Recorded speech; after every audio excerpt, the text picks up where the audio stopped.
O Estado ficou cada vez mais envolvido nos assuntos da igreja e o imperador queria uma definição unificada daquilo que os cristãos acreditavam. Então ele organizou e participou pessoalmente do Conselho de Nicéia, em 325 d.C. Foi realizado na atual Turquia e foi um dos concílios eclesiásticos mais importantes da história. O Estado e as influências externas, e não a Bíblia, começaram a interferir e a determinar o que a igreja acreditava. A Bíblia não era mais a autoridade final em assuntos religiosos. O imperador tinha a palavra final e tinha um papel importante. O Concílio de Nicéia ajudou a enfatizar o novo papel de Constantino como chefe da igreja cristã e ajudou a selar o casamento entre igreja e Estado, o que definiria a igreja daquele dia em diante. A partir de Constantino, no entanto, a igreja cristã ficou cheia de pessoas do público romano em geral em busca de oportunidades. Isso porque o cristianismo estava a favor do imperador. O cristianismo tornou-se popular, tanto que os pagãos foram batizados na igreja. O termo paganismo foi usado pela primeira vez no século IV pelos primeiros cristãos para descrever pessoas do Império Romano que praticavam o politeísmo, isto é, que adoravam muitos deuses em vez do único Deus verdadeiro que os cristãos adoravam. Esses pagãos se juntaram à igreja, mas também trouxeram com eles muitas de suas imagens, crenças e práticas pagãs. Isso foi o que um historiador escreveu. Os novos cristãos eram, no que diz respeito aos seus pensamentos e hábitos, os mesmos velhos pagãos. O avanço deles nas igrejas não eliminou o paganismo.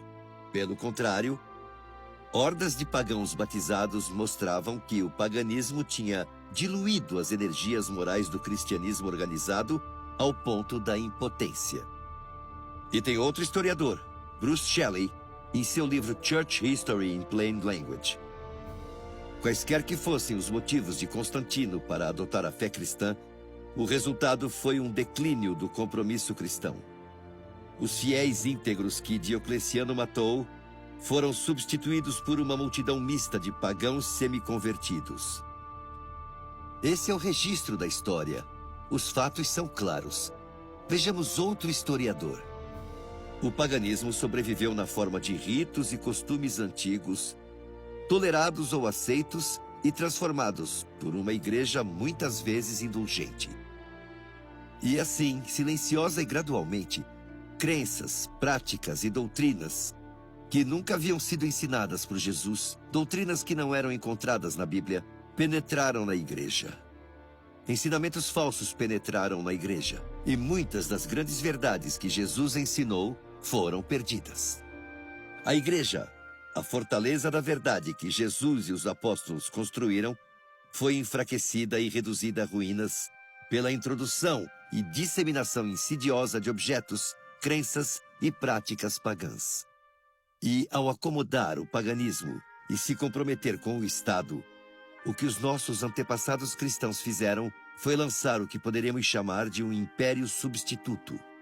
Parecia o cristianismo, tinha traços do cristianismo, mas tinha alguns problemas reais.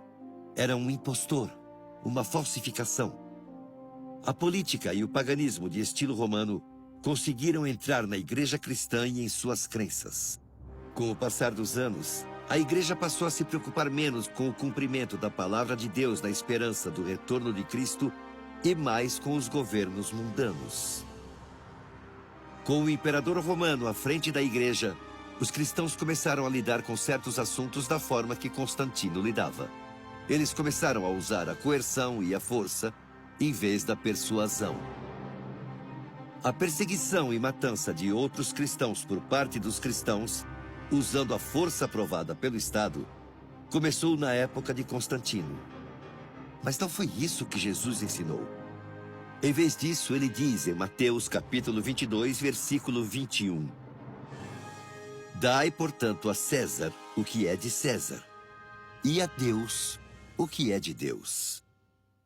Mas com Constantino, os cristãos começaram a confundir os limites entre o que pertencia a Deus e o que pertencia a César. Constantino estava disposto a sacrificar os ensinamentos da Bíblia a fim de facilitar o máximo possível a entrada de pagãos na igreja. Isso inclui a entrada de muitos dos dias santos pagãos para o cristianismo, a fim de tornar mais fácil a conversão dos pagãos. É por isso que muitas datas sagradas do calendário cristão tiveram suas origens no paganismo.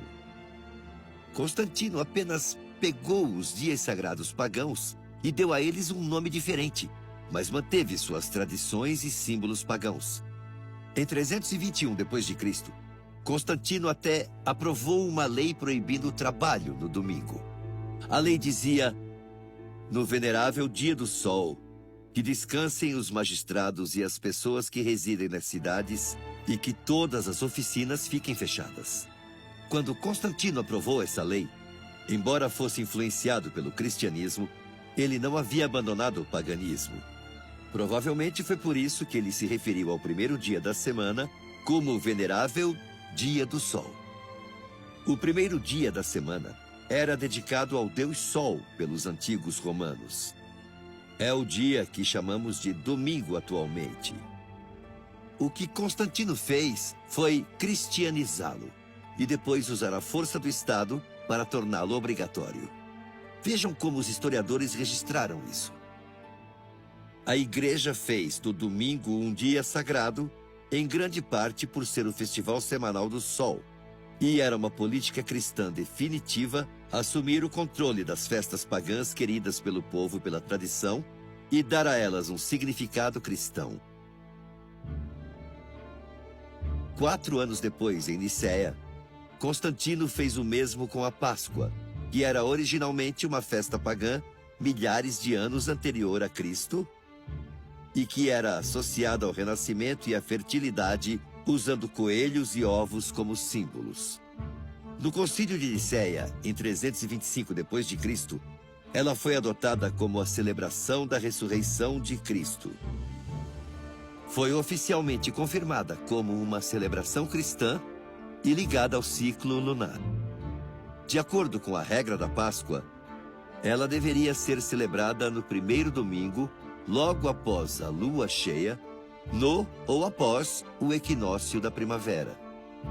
O Natal também foi oficialmente adotado como uma celebração cristã durante esse período da história. Ninguém sabe o verdadeiro aniversário de Jesus, nenhuma data é fornecida na Bíblia. Os pagãos celebravam o nascimento de Mitra, o deus do sol, no dia 25 de dezembro. Sob o comando de Constantino, foi aceito como aniversário de Jesus e a igreja em Roma começou a celebrar formalmente o Natal em 25 de dezembro de 336 d.C. E assim, com tudo isso acontecendo, os dois impérios se fundiram. O cristianismo e Roma tornaram-se entrelaçados e interligados. Devido a Constantino, muitos dos nossos dias santos cristãos, símbolos, tradições, costumes e crenças têm DNA pagão. A vitória de Constantino na Batalha da Ponte Milvia definiu o mundo em que vivemos hoje. Foi um ponto de mudança na história.